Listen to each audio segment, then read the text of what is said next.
Well, game number 1. In his best of 3 series, we find ourselves on Alcyone, and spotting right here in the top right-hand corner, we have eGGz.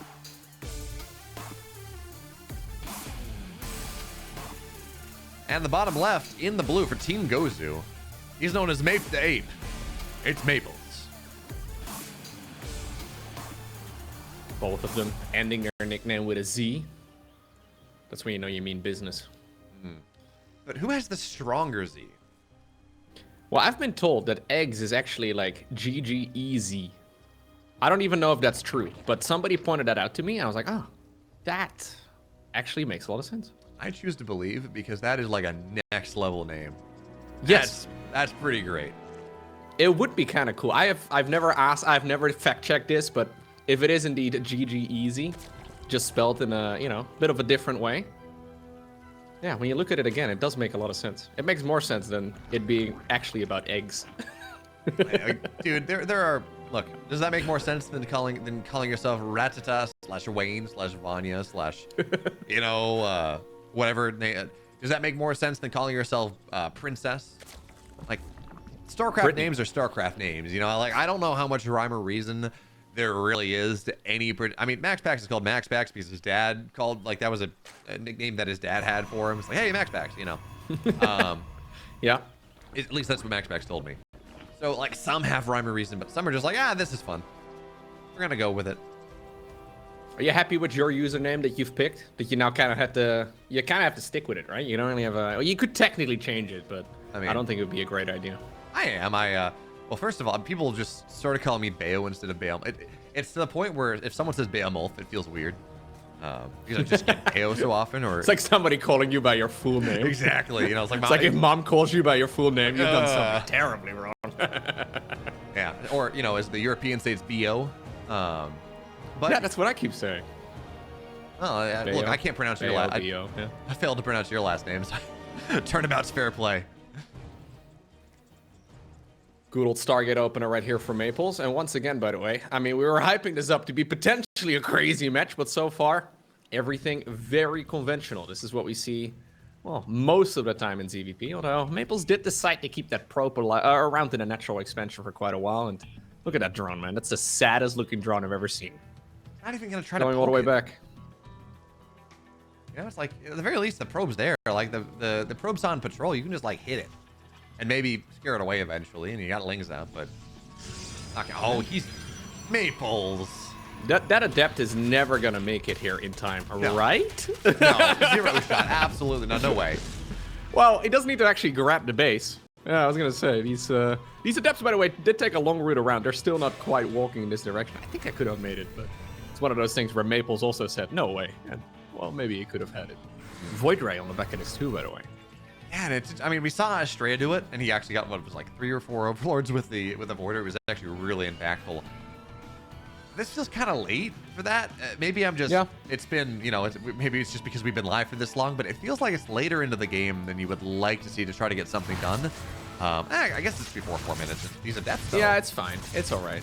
You'd expect it to be out right about right now, and then a third Nexus on the back of it too. Not a lot of money available for that though. Losing these Adepts and going into a Void Ray also makes it quite difficult to actually secure the third, because now you're kind of forced to keep that Void Ray at home defensively, because yeah, you may have a Void Ray up in the air, but Zerglings alone are going to have a pretty easy time shutting down the Nexus. Well, luckily, it's only a very small group of Lings. Yeah, only 11 remain. Yeah, if it was, I think if this is like one of those groups of 20 Lings, you know, like what we see very frequently, it's a council on the Nexus, but luckily here for Maples, he manages to keep it alive. And look at the worker count right now, by the way. Looking really solid here for the Protoss. Yeah, I mean, look at what, first of all, getting 3 drones is really nice with those 2 Adepts, but look at this from eGGz. I mean, it's weird because he's droning up behind this. But this is feeling like some sort of Ling Bane bust. He's got a very early Baneling nest, and it's also very visible. No spore? Okay, well, it's gonna be a bunch of dead drones, and honestly, you know, as we talk about this, the drones are nice. No spore on the main base is incredible. A ton of hubris there. But the Baneling nest that was, I guess, supposed to be hidden by being in the main base is scouted immediately. So Maples should be aware of what's happening.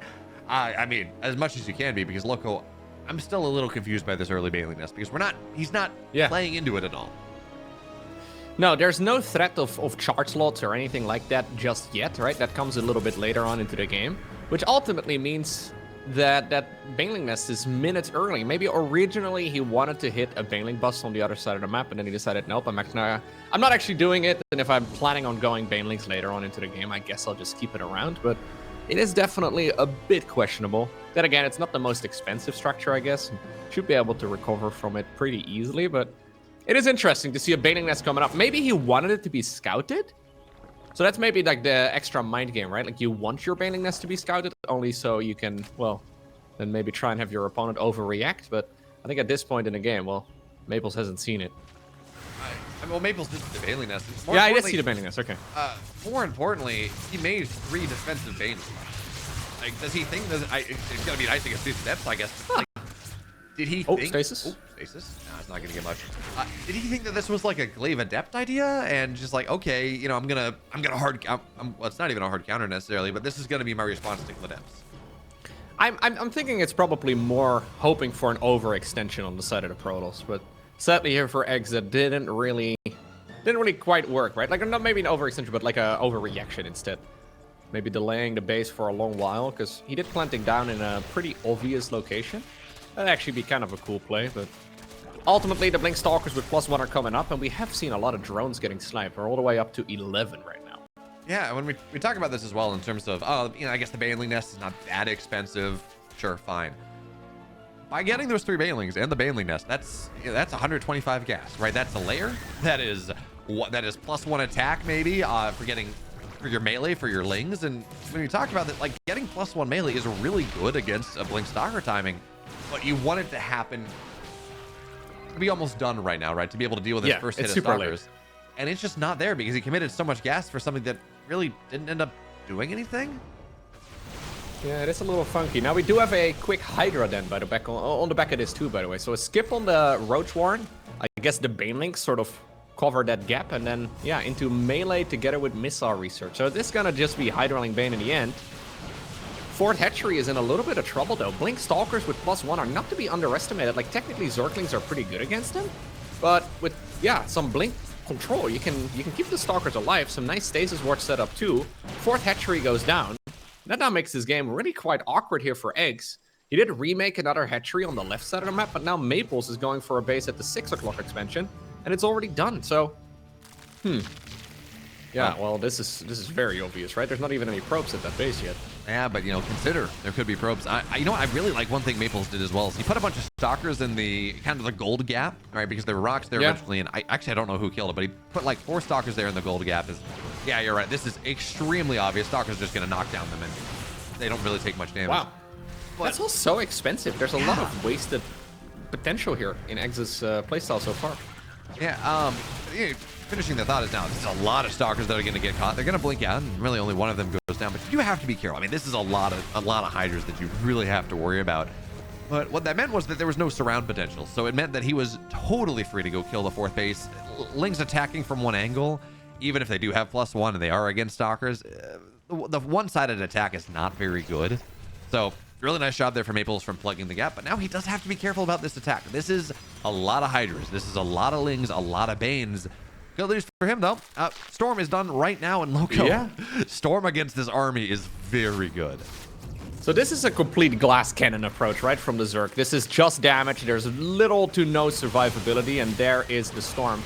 You know what? He forgot Baneling speed. Baneling speed is only just now about 1/3 or so of the way done, and you really want it to be here for this particular attack.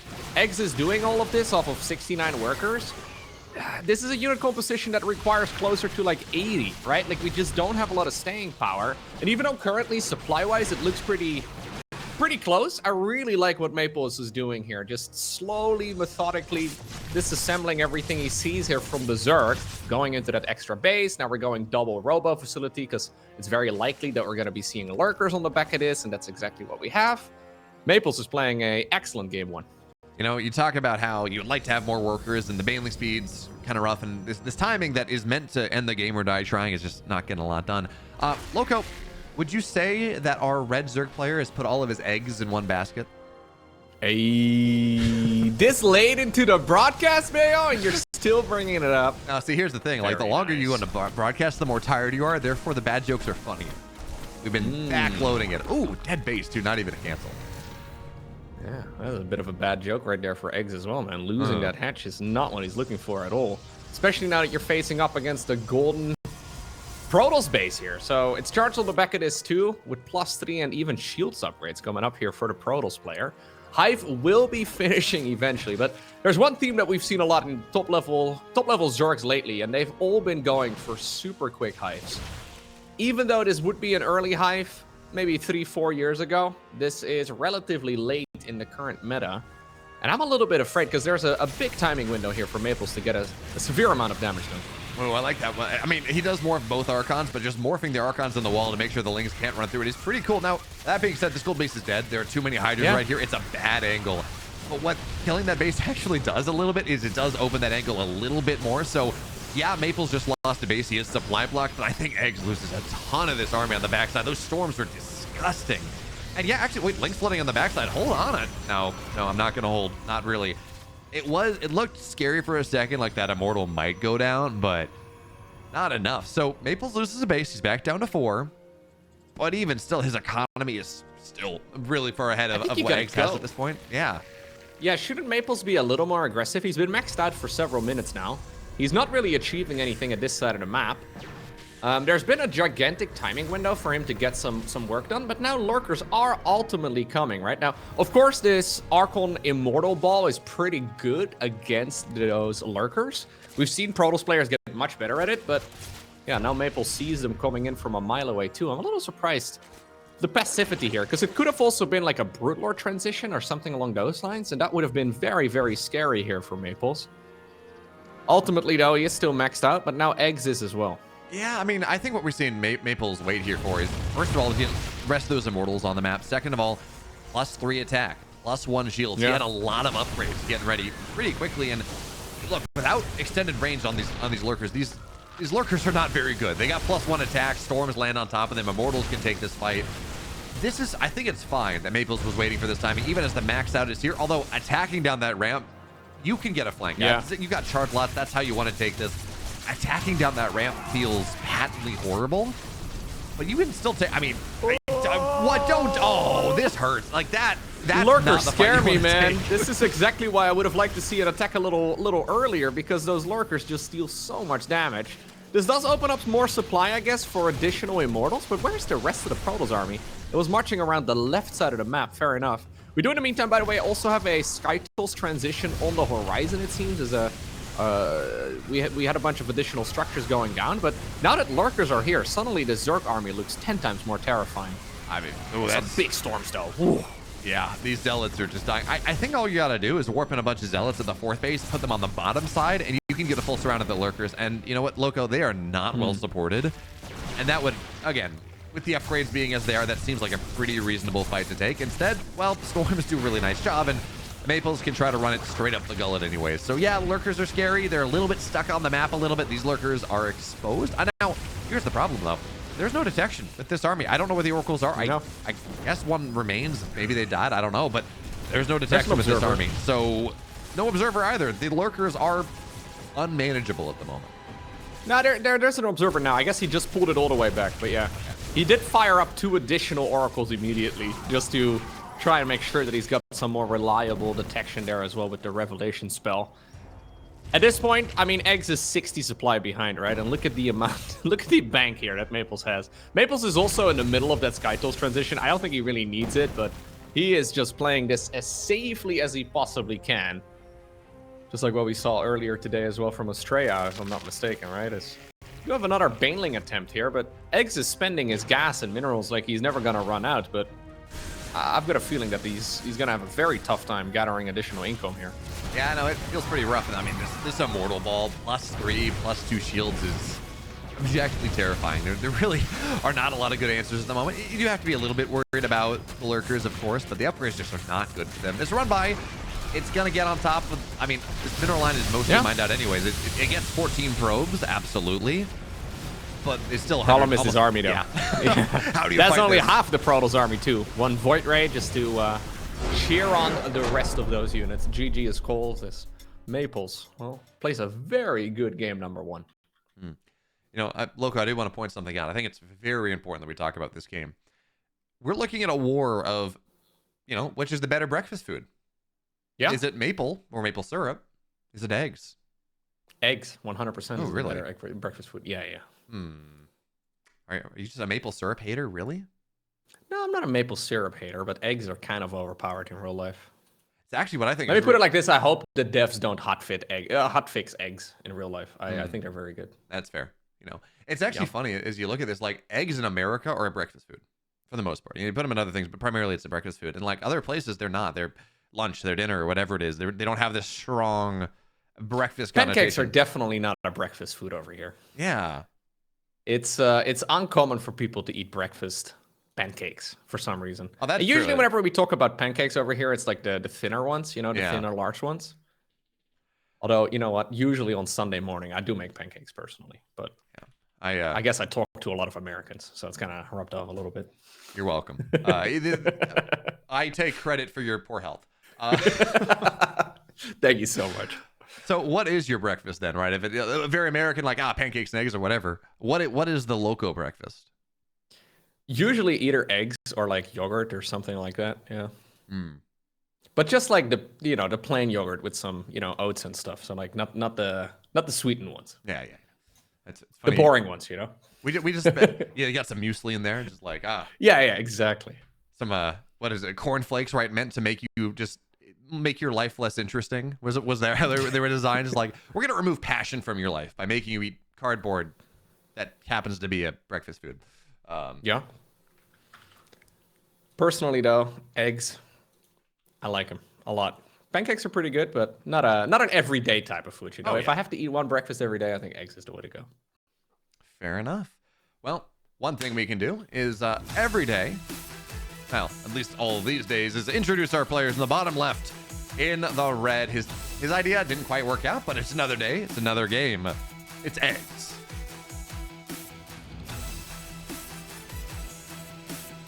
And his opponent, scrambling the Zerk in the previous game, it's Maples.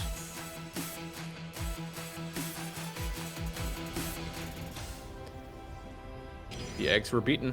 What do you think, Loco? Were they scrambled with a fork? Was it with a whisk?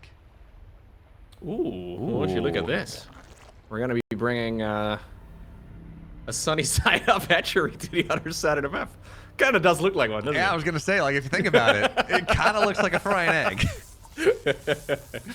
He's frying it in the natural expansion though of the Protoss, and Maples decides to respond with a second gateway. Okay. A couple different ways that you can approach this as Protoss. Generally speaking, Zealot, for example, into 4 probes is a pretty common approach. Main issue here is if you also get your gas stolen. This is one of those like skill checks in a way, right? It's one of those weird builds. No, is that an additional drone coming across? Oh, we're gonna go for the forward base with the rich Vespian Geyser. Okay.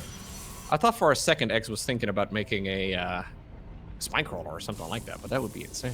Yeah, I think this is a reaction as well because Maples has a probe on the other side. He's actively blocking out the natural. We saw Eggs think about taking kind of the triangular third. He's like, I don't really want to.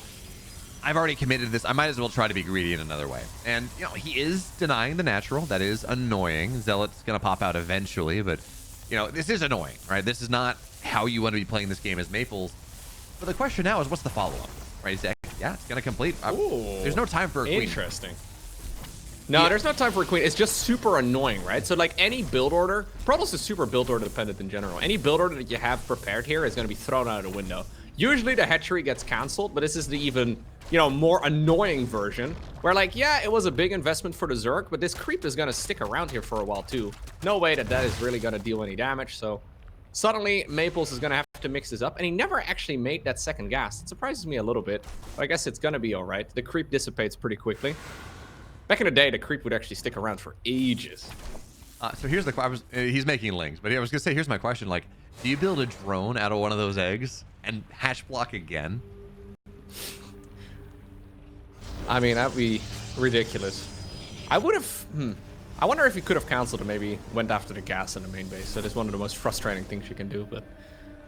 Ultimately, yeah, do we like this position better right now for Protoss or for Zerg? I find it really hard to say. Yeah, right? Like, especially with this, I think probably a little bit more for the Zerg with a rich gas base. Like, eGGz has been able to do everything he wants to do. So one way you can kind of think about, okay, who's feeling more comfortable right now, who's happier right now, it's going to be the player that is executing on what they want to do. And eGGz, he gets the hatch block, he gets it, you know, exactly as he would like. I mean, I guess maybe it lives there for forever, but as much as you would reasonably expect to get, you blocked it as long as possible.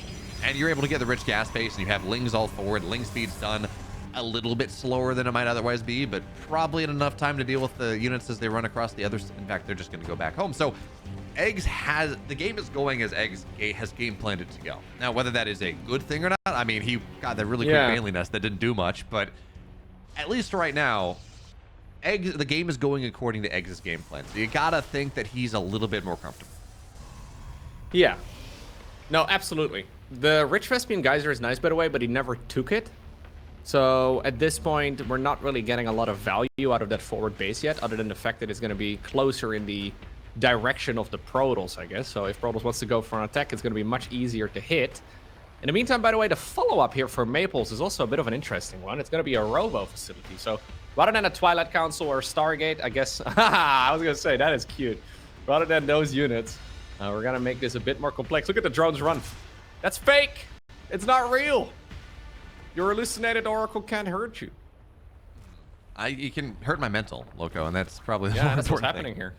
And it's actually kind of cool as well, seeing what he's doing here. He's not really letting the queens poke it, which means he's not able to really see that, yeah, it's a hallucination. It's taking that much more damage, which I think is actually even more powerful because, again, he's trying to make it look like he got a Stargate while he's going disruptor drops, probably. Something like that. Going, yeah, disruptor drops on the way. So he's doing a really good job of selling the wrong information. Absolutely. And just forcing out those Spore Crawlers, honestly, is already quite significant, right? I mean, obviously, it's not a ton of drones lost, but this is definitely now Zerg setting up a bit more defensively. Forcing out 3 Spores is effectively like getting 3 drone kills, even though you never really committed to it. Now he sees the Observer, I think. Probably saw the little shimmer there, and he realizes that something is a bit funky. Is he faking the +1 air weapons? He's faking the +1 air weapons, too. This guy is going crazy. There's no reason here to... Yeah, this doesn't make any sense. He wants the Zerg player to scout that the Cyber Core is still spinning, and that something, like, I don't know, something super aggressive with flying units is coming up. Could be this... It could be carrier play, could be some silly avoid ray play. It's definitely something, though, that Zerg is not going to be happy about. Now a Ling is going to scout the front, I think. He should pick up on the +1 air weapons. I'm going to love it, by the way, if this just never gets scouted. Like, eGGz, has he seen that? Yeah, you try to be so smart. He hasn't seen the cyber yet, right? He just know that it's still researching. Yeah. Wait, Colossus? Normally, Zerg players would be checking for it at this point, but eGGz is not really doing it. Okay, so... Wait, is it Colossus? He got a single disruptor. And now he's... Well, I guess now the plan has been spoiled. He canceled +1, by the way, too, so the air weapons is no longer happening. And it was never scouted, just to be clear, which is the best thing ever. This is the type of build that works more playing in the Americas than it does any other server. Because, like, 2-base carrier is a thing that happens on NA. And you're not going to see it at any other high level. Like, it's just not a thing. But NA how did servers... that probe live? Hello. Okay. Well, 6 drones, not bad. That is actually really quite solid. Problem is for Maplez, though, we're talking 2 bases now for 7 minutes, right? Like, that is not an eco that you're dreaming of here. And even though... Oh, it's a Spire? Really? I find Spire very risky here for eGGz, because that's going to take ages before he gets underway. I would be very scared right now if I was eGGz of a 2-base push. He knows that Protoss has not expanded, yeah. Maybe he's thinking about the old school counter against the Colossi, and maybe the Prism too, with for example, a bunch of Corruptors, but the Spire is a very expensive... Okay, he cancels the Spire here. It's a very expensive structure. I love that we're just sitting here really confused. This is kind of a build that Astrea used Katowice 2 years ago. That was like a 2 Colossus, 2 Disruptor, 2 base all in. We're not seeing that. There's only 1 Colossus this time. Ling's trying to get on the backside. Disruptors are not really good. They do damage on a Queen. It's not really enough. This army from eGGz seems good enough by itself with just the Roaches and the Queens. And remember, Loco, the longer this goes, the more Roaches that get warped in, or not warped in, the more Roaches that get built, the more Queens there are available. This is a game, this is a build with a timer, and 2 Disruptors are strong. You can always win with Disruptor shots. We saw that in the Nina series, but it's not consistent, right? This is something that Maplez has to be very careful. It's got to land good disruptor shots. Otherwise, this just doesn't work. Yeah, so there's still no third Nexus. This is super committed. We're talking 7 gateways on 2 bases. Maplez does not have a plan to really transition out of this. That Colossus is doing, well, not amazing against the Roaches, but it is doing a lot of supplemental damage. Just the question, has it really been worth it? I wonder if a second Disruptor would have been a little bit better here, as we do have another Force Field going down. Zork trying to break through this. Well, Colossus gets picked up right there by the Prism, and once again, well, it is going to go down here in the end, but the Colossus is really supplementing this army quite nicely. Not a big, oh my god, massive Nova there. That is basically all the Roaches gone. Yeah, I was going to say, Loco, yeah, the Colossus is dead, and it was adding a nice little supplemental damage, but at what cost? The Roach is way overdived off a creep, and now, I mean, Lings are good, but Zealots are going to get warped in to just wedge their way in there and make sure that some, at least, these Lings get dealt with. And all of a sudden, Maplez is up 20 army supply. These Disruptors are still not countered. They're getting massive shots. And now, yeah, one Disruptor will go down, but you know, at this point, the Bile's not even going to get, it's not even going to hit the Warp Prism. eGGz is very dead in this game. He's going to lose the third base, and this 2-base all-in out of Maplez, we were not sure how we felt about it, but in this game, with the shots from the Disruptors as they were, it seems like it was the perfect build for Maplez to punch his ticket to tomorrow. Heat lives, eGGz dies. Sunny side up, over.